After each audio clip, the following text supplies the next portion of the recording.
The courtroom fell silent as David Mitchell walked through the heavy oak doors, his worn sneakers squeaking against the polished marble floor. Every eye in the room seemed to follow him. The divorced father in his faded jeans and wrinkled button-down shirt, clutching a manila folder that contained what remained of his legal hopes. The expensive suits and designer handbags around him seemed to whisper a single message: "You don't belong here." But as David took his seat on the hard wooden bench, none of them could have predicted that this humble man's simple act of kindness would completely change the course of his custody battle and expose a truth that would shake everyone in that room to their core. To understand how this ordinary Tuesday morning became the turning point in David's life, we need to go back to where it all started, 3 months earlier, when his world first began to crumble. David had been a maintenance supervisor at Riverside Elementary for 12 years. The kind of man who knew every child's name and always had a spare Band-Aid in his pocket. His weathered hands told the story of countless repairs, fixing broken swings, unclogging sinks, and patching holes in classroom walls. But those same hands had also braided his daughter Emma's hair every morning for the past 8 years, since her mother Sarah had walked out, claiming she needed to find herself and couldn't handle the responsibility of motherhood. Emma was now 10, with David's same gentle brown eyes and an infectious laugh that could brighten even his darkest days. She had become his entire world, his reason for getting up at 5:30 every morning to make her favorite pancakes before school. Their small apartment above Mrs. Chen's bakery wasn't much, just 2 bedrooms with peeling wallpaper and a radiator that clanked all winter. But it was filled with Emma's artwork covering every available wall space and the sound of her practicing violin. Even though the instrument was a rental they could barely afford. 3 months ago, everything changed when Sarah returned. Not alone, but with her new husband Richard Blackwood, a corporate lawyer who drove a Tesla and wore watches worth more than David's annual salary. Sarah had remarried, lived in a mansion in the suburbs, and suddenly decided she wanted Emma back. Not out of love, David suspected, but because Richard's political ambitions required the perfect family image. The custody hearing had been a nightmare from the beginning. Sarah's team of lawyers, led by the formidable Victoria Sterling, known throughout the city for never losing a family law case, had painted David as an unfit father. They questioned his financial stability, his living situation, even his ability to provide Emma with proper educational opportunities. They had photographs of his cramped apartment, documentation of every late rent payment, and testimony from neighbors about the building's occasional pest problems. David's court-appointed attorney was fresh out of law school, overwhelmed and clearly outmatched. During the preliminary hearings, Victoria Sterling had systematically dismantled every aspect of David's life, making his love for Emma seem insufficient compared to the material advantages Sarah and Richard could provide. The night before the final custody hearing, David sat at his kitchen table, staring at the legal documents spread before him. Emma was sleeping in the next room, unaware that tomorrow might be the last night she spent in the only home she could remember. David's hands shook as he read through Victoria Sterling's final arguments. She was requesting full custody for Sarah, with David getting supervised visits only twice a month. Tell us in the comments where you're watching from, because this story is about to take a turn that proves kindness can come from the most unexpected places. The morning of the hearing, David woke up 2 hours early, unable to sleep. He made Emma's favorite breakfast, chocolate chip pancakes shaped like butterflies, and watched her eat while trying to memorize every detail of her face. She chattered excitedly about a field trip to the Science Museum, completely oblivious to the battle being fought over her future. "Daddy, why do you look sad?" Emma asked, syrup dripping down her chin. David forced a smile and wiped her face with a napkin. "Just thinking about how much I love you, sweetheart." After dropping Emma at school with an extra long HUD, David took the bus downtown to the courthouse. He couldn't afford to miss work for a taxi, and his old Honda had finally given up the ghost the previous month. As he sat on the crowded bus, surrounded by mourning commuters in their business attire, David felt the weight of his inadequacy pressing down on him like a physical force. At the courthouse, David waited in line at security, watching as lawyers in $1,000 suits breezed through the priority entrance while he stood behind tourists and people there for traffic violations. When he finally made it through, he was already 10 minutes late for his meeting with his attorney. The hallways were bustling with activity, other families fighting their own battles, lawyers wheeling briefcases full of documents, court reporters hurrying between rooms. David felt like he was drowning in a world he didn't understand, where legal terminology flew over his head and every procedure seemed designed to remind him of his place at the bottom of the social hierarchy. His attorney, Jennifer Walsh, met him outside courtroom B. She was 26, earnest, and clearly doing her best, but David could see the defeat in her eyes. "Mr. Mitchell," she said quietly, "I have to be honest with you. Victoria Sterling filed some additional documentation yesterday." They have testimony from Emma's teachers about missed parent-teacher conferences, records of times you were late picking her up because of work, and they're arguing that your work schedule is incompatible with proper child care. David's heart sank. "But I've never missed anything important.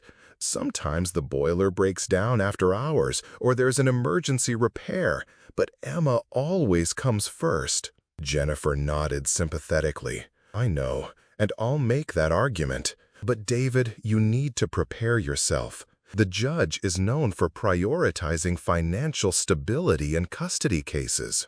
As they approached the courtroom, David saw Sarah for the first time in months. She looked completely different, her hair professionally styled, wearing an elegant navy dress that probably cost more than David made in a month.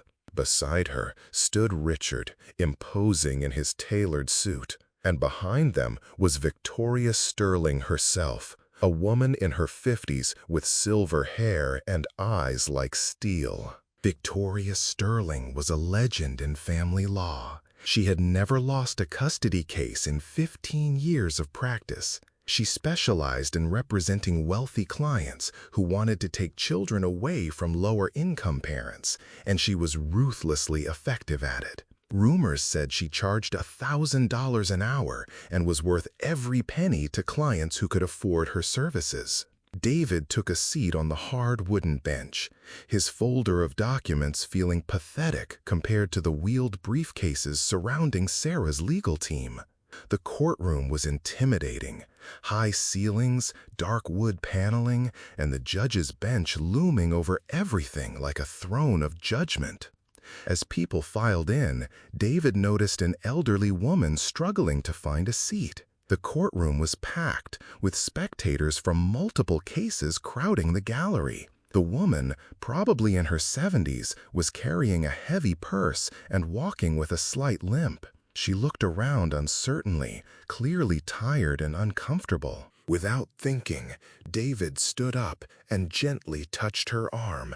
"Ma'am, please take my seat." The woman looked surprised. "Oh, that's very kind of you, but aren't you here for a case?" "Yes, but I can stand. Please, I insist." The woman smiled gratefully and settled into the seat, immediately looking more comfortable. "Bless you, dear. Not many people your age would give up their seat these days." David stood against the wall, noting how Sarah's team glanced over with what looked like amusement, as if his gesture somehow proved their point about his poor judgment and priorities. But David didn't care what they thought. His father had raised him to show respect to elders, and some principles were worth more than strategic advantage. The morning session was brutal. Case after case was called, and David watched as the legal system ground through human lives with mechanical efficiency. When their case was finally called,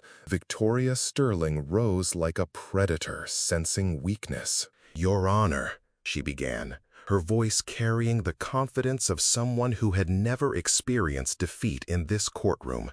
"This case represents a clear choice between a stable, nurturing environment and a situation that, while well-intentioned, simply cannot provide the resources and opportunities this child deserves." She methodically presented her case: Sarah's new stability, Richard's successful career, their 5-bedroom house in an excellent school district, their ability to pay for Emma's violin lessons, summer camps, and college education without financial stress. She painted a picture of a child whose potential was being limited by her father's circumstances. Mr. Mitchell works 60-hour weeks in manual labor, often requiring him to leave Emma with neighbors or in after-school programs until 8 or 9 at night. The child has missed numerous educational opportunities due to her father's financial constraints. And psychological evaluations show signs of stress related to economic instability. David's attorney tried to counter, arguing about the strong father-daughter bond and David's dedication, but her voice lacked the commanding presence of Victoria Sterling. Every point she made seemed to be easily deflected or minimized. Then Victoria called her star witness, a child psychologist who had interviewed Emma twice. Dr. Harrison was a distinguished man in his 60s who spoke in measured, professional tones about Emma's concerning anxiety regarding financial security and her father's work schedule. The child expressed worry about her father working too hard, Dr. Harrison testified. She mentioned being scared when he comes home very tired and sometimes skips dinner to fix things in other people's apartments for extra money. These are not healthy stresses for a 10-year-old to carry. David felt each word like a physical blow.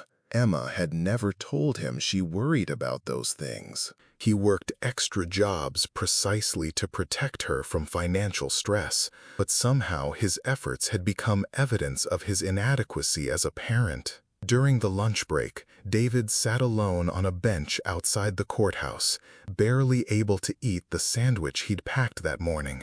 He called Emma's school to check on her, just to hear her voice for a moment. "Hi, Daddy." Emma's cheerful voice made his eyes burn with unshed tears.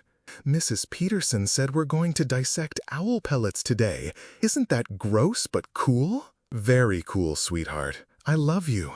"I love you too, Daddy. Will you help me with my math homework tonight?"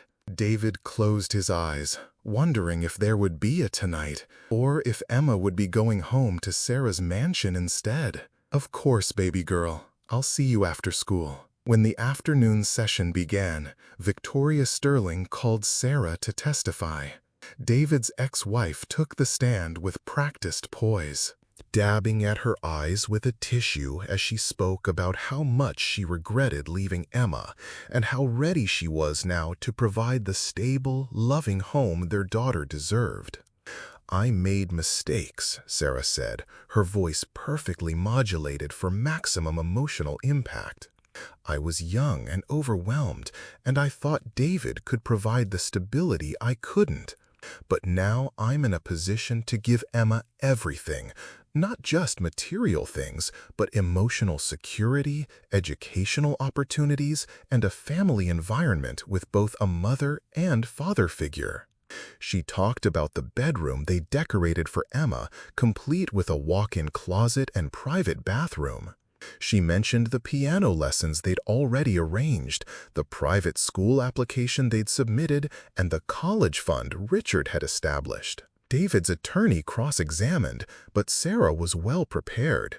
She acknowledged David's love for Emma while subtly questioning his ability to provide adequately for her needs. Then Richard took the stand, and David had to admit the man was impressive. He spoke eloquently about his commitment to Emma, his stable career, and his desire to be the father figure Emma deserved. He never directly criticized David, but his mere presence, successful, confident, well-spoken, made David feel invisible by comparison. As the afternoon wore on, David felt his chances slipping away with each piece of testimony. The financial evidence was overwhelming. The stability argument was compelling. Even Emma's own words, filtered through the psychologist's interpretation, seemed to support Sarah's case. Share if you've ever felt like the system was stacked against you, because what happened next changed everything. Victoria Sterling was preparing for her closing argument when there was a commotion at the back of the courtroom. The elderly woman David had given his seat to was trying to get the bailiff's attention. "Excuse me," she was saying, "I need to speak with the court." The judge looked annoyed. "Ma'am, if you're not involved in this proceeding—" "Actually, Your Honor, I am." The woman stood up, suddenly carrying herself with unmistakable authority. "I'm Margaret Chen, and I was supposed to be representing Mr. Mitchell in this case." The courtroom erupted in confused murmurs. Victoria Sterling's confident expression faltered for the first time all day. Sarah and Richard exchanged worried glances. David stared in shock as the elderly woman he'd helped continued speaking. "I apologize for the confusion, Your Honor. There was a miscommunication with my office. I've been practicing family law for 42 years, and Mr. Mitchell's case was assigned to me 6 weeks ago. I've been observing these proceedings while reviewing my notes, and I believe there are several important factors that haven't been properly presented to the court." The judge looked bewildered. "Miss Chen, I don't understand. Mr. Mitchell has been represented by Ms. Walsh." Margaret Chen smiled gently. "Miss Walsh is an excellent attorney and has been handling the preliminary work under my supervision. However, I always personally handle the final hearings for my cases. David, I'm sorry for the confusion about my appearance today. I wanted to observe the proceedings first to better understand the dynamics at play." David's court-appointed attorney looked as confused as everyone else, but she didn't object. Margaret Chen approached the bench with a briefcase David hadn't noticed before. "Your Honor, if I may present some additional evidence that I believe is crucial to this case." Victoria Sterling stood up. "Your Honor, I object to this irregular—" "Miss Sterling," the judge interrupted, "if Mr. Mitchell has been properly represented by counsel all along, then I'll allow Miss Chen to present her evidence. Please proceed." Margaret Chen transformed before their eyes from a frail elderly woman into a formidable legal force. She moved with purpose, her voice clear and commanding as she began to dismantle the case against David piece by piece. "Your Honor, opposing counsel has painted a picture of economic instability and inadequate parenting, but they've omitted crucial context. Let me present the complete picture." She began with Emma's school records. Not just the attendance issues Victoria had highlighted, but the complete academic picture. Emma was in the gifted program, consistently scoring in the top 5% of her class. Her teachers' full evaluations praised her emotional maturity, creativity, and strong sense of responsibility. "Emma Mitchell doesn't just attend Riverside Elementary," Margaret continued. Her father works there, which means she has access to every after-school program, every educational opportunity the school provides. The psychological evaluation mentioned her concern about her father working hard, but failed to include her own words about why that makes her proud of him. Margaret pulled out a recording device. This is from my own interview with Emma, conducted last week with proper authorization. Emma's voice filled the courtroom. My daddy fixes everything for everyone. When Mrs. Johnson's heater broke, he stayed up all night fixing it, even though she couldn't pay him much. He says helping people is more important than money. Sometimes I worry he gets tired, but I'm proud because he's the kindest person I know. The room was completely silent as Emma's recorded voice continued. Mommy's new house is really big and pretty, but it doesn't feel like home. Daddy and I have traditions. We make pancakes every Sunday, and he helps me practice violin, even though he doesn't know music. He learned YouTube videos just to help me. Richard is nice, but he doesn't know that I like my pancakes with exactly 17 chocolate chips, or that I'm scared of thunderstorms, or that I need my stuffed elephant to sleep. David felt tears streaming down his face as he heard his daughter's words. Around the courtroom, he could see others wiping their eyes, including several members of the jury pool waiting for the next case. Margaret Chen continued methodically. She presented evidence of David's community involvement, volunteer work at the school, testimonials from neighbors about his character, documentation of every school event and parent-teacher conference he'd attended, often in his work clothes because he came directly from fixing something essential for someone in need. The opposing counsel has focused on Mr. Mitchell's modest income, Margaret said, but failed to mention that despite this income, he has never missed a child support payment, has maintained comprehensive health insurance for Emma, and has managed to save $3,000 for her college fund, money he earned doing extra repairs and odd jobs. She presented bank records showing David's financial responsibility and sacrifice. Every expense was carefully documented, with Emma's needs always prioritized over his own. But Margaret's most powerful evidence was yet to come. Your Honor, I'd like to address the sudden reappearance of Miss Morrison in Emma's life. She turned towards Sarah with laser-focused attention. Miss Morrison, you testified about being ready to provide stability for Emma. Can you tell the court about your employment status? Sarah shifted uncomfortably. I'm currently between positions. Isn't it true that you were terminated from your marketing position at Henderson & Associates 3 months ago for embezzling client funds? Victoria Sterling shot to her feet. Objection! Relevance? Your Honor, this directly relates to the stability and character considerations central to this custody determination. I'll allow it. Miss Morrison, please answer. Sarah's composure cracked. That was a misunderstanding. The charges were dropped. The criminal charges were dropped, Margaret corrected, but only because your new husband's law firm negotiated a settlement in exchange for your resignation and agreement not to seek employment in financial services. Isn't it true that you're currently under investigation by the State Ethics Board? The courtroom buzzed with whispers. David stared at Sarah in shock.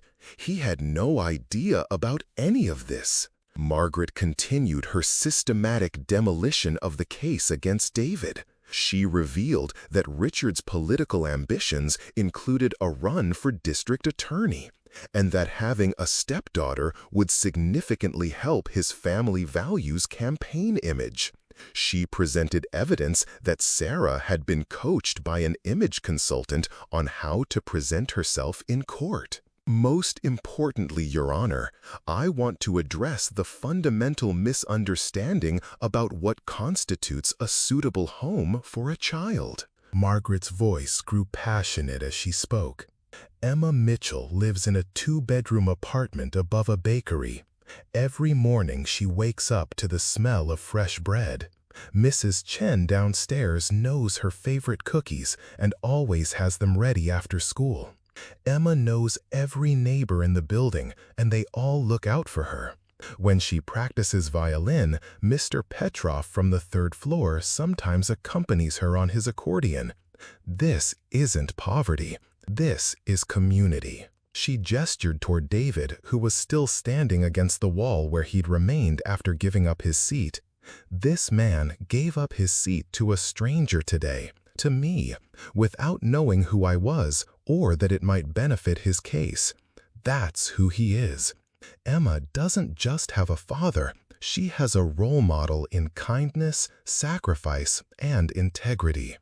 Margaret's closing argument was masterful.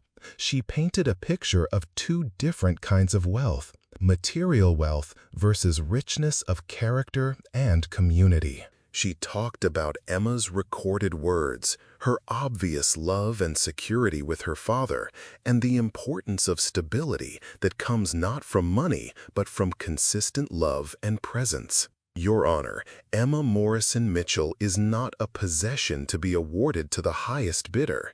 She's a little girl who has built her entire sense of security around her father's unwavering presence in her life. To remove her from that stability in favor of material advantages would be to prioritize things over people, exactly the kind of value system we should be protecting children from, not exposing them to. When Margaret finished, the courtroom was absolutely silent. Even Victoria Sterling seemed shaken, her usual confidence notably absent. The judge called for a recess to deliberate, and David found himself surrounded by people congratulating him and shaking Margaret Chen's hand. But David was still in shock, trying to process what had just happened. Margaret approached him with a gentle smile. "David, I owe you an explanation." "I don't understand," David said. "How did you know to be here? How did you get assigned to my case?" Margaret's eyes twinkled. "I wasn't assigned to your case, dear. I've been retired for 2 years. But my granddaughter Emma goes to Riverside Elementary, and she talks about the nice custodian who always fixes her desk and remembers her name. When I heard through the courthouse gossip network about your situation, I decided to do some investigating." David stared at her. "But you said you were my lawyer." "I applied for emergency pro bono representation this morning and was approved by the court. Everything I did was completely legal and ethical. I've been preparing your real defense for 3 weeks." She gestured toward the seat where she'd been sitting. "When you gave me your seat today, you confirmed everything my granddaughter told me about your character." David felt overwhelmed by gratitude and disbelief. "I can't afford to pay you." "David," Margaret interrupted, "some cases aren't about money. They're about what's right. Besides, my granddaughter would never forgive me if I let her favorite school employee lose his daughter. Would you have done the same in his place? Let us know in the comments, because kindness really does create unexpected miracles." When court reconvened, the judge's decision was swift and decisive. Emma would remain with David, with Sarah granted supervised visitation every other weekend. The judge cited the evidence of David's consistent parenting, Emma's clear preference and emotional security with her father, and concerns about Sarah's recent legal troubles and motivations. But the judge's words went further than just the custody decision. "Mr. Mitchell," he said, "this court has seen hundreds of custody cases, and rarely have we encountered such clear evidence of devoted, selfless parenting. Your daughter is fortunate to have you as her father." As people filed out of the courtroom, Victoria Sterling approached David with an expression he couldn't read. "Mr. Mitchell," she said quietly, "I want you to know I was doing my job representing my client, but Margaret Chen was right about everything that matters. Your daughter is lucky to have you." She paused. For what it's worth, in my 15 years of practice, I've never seen a father fight harder or love more completely. Sarah approached hesitantly as David gathered his things. David, I'm sorry. I thought I was doing what was best for Emma, but I can see now that you've given her something I never could. David looked at his ex-wife with more sadness than anger. She's always going to be your daughter, Sarah, but this is her home. Outside the courthouse, Margaret Chen walked with David toward the bus stop. You know, she said, I have some connections in the school district. There's an opening for a facilities manager at the high school. Better pay, regular hours, full benefits. Interested? David stopped walking. Mrs. Chen, I can't accept. It's not charity, David. You'd be perfect for the job, and they need someone with your skills and character. Emma's going to need college money, and you've more than proven you'll do whatever it takes to provide for her. That evening, David picked up Emma from school and told her about the custody decision. She threw her arms around him with such force that they both nearly fell over. I knew you'd never let anyone take me away, Daddy. Never, David promised, holding her tight. We're a team, remember? As they walked home together, Emma chattering about her day at school, David thought about the elderly woman who had changed his life simply because he'd offered her a seat. Margaret Chen had taught him something profound. Kindness creates connections we never expect, and those connections can transform everything. 6 months later, David was settled into his new position as facilities manager, earning enough to move Emma into a larger apartment, still above Mrs. Chen's bakery, because Emma refused to leave her community. Margaret Chen's granddaughter and Emma had become best friends, and Margaret herself had become like family. Emma's violin lessons were now affordable, and her college fund was growing steadily. But more importantly, she remained the happy, confident, caring child she'd always been, surrounded by people who valued character over status. David still gave up his seat to elderly passengers on the bus, still helped neighbors with repairs, still lived by the principles his father had taught him. But now he understood something new. When you treat people with genuine kindness, without expecting anything in return, the universe has a way of ensuring that kindness finds its way back to you exactly when you need it most. The custody case had taught him that true wealth isn't measured in dollars or square footage, but in the strength of relationships. The depth of love and the security that comes from being genuinely known and valued for who you are. Emma still made pancakes with exactly 17 chocolate chips every Sunday, and David still helped her practice violin using YouTube tutorials. But now their small apartment felt even more like home because they'd learned that their bond was strong enough to survive any challenge. Sometimes the most powerful victories come not from fighting harder, but from staying true to who you are and trusting that goodness recognizes goodness. David Mitchell had given up his seat to a stranger and discovered that kindness is never truly anonymous. It creates invisible threads that connect hearts across circumstances and can change everything when we need it most. Family, after all, isn't just about who shares your blood or your name. It's about who chooses to show up, who stays when things get difficult, and who sees your worth when the world tries to convince you otherwise. And sometimes it's about an elderly lawyer who believes that some fights are worth taking on simply because they're right.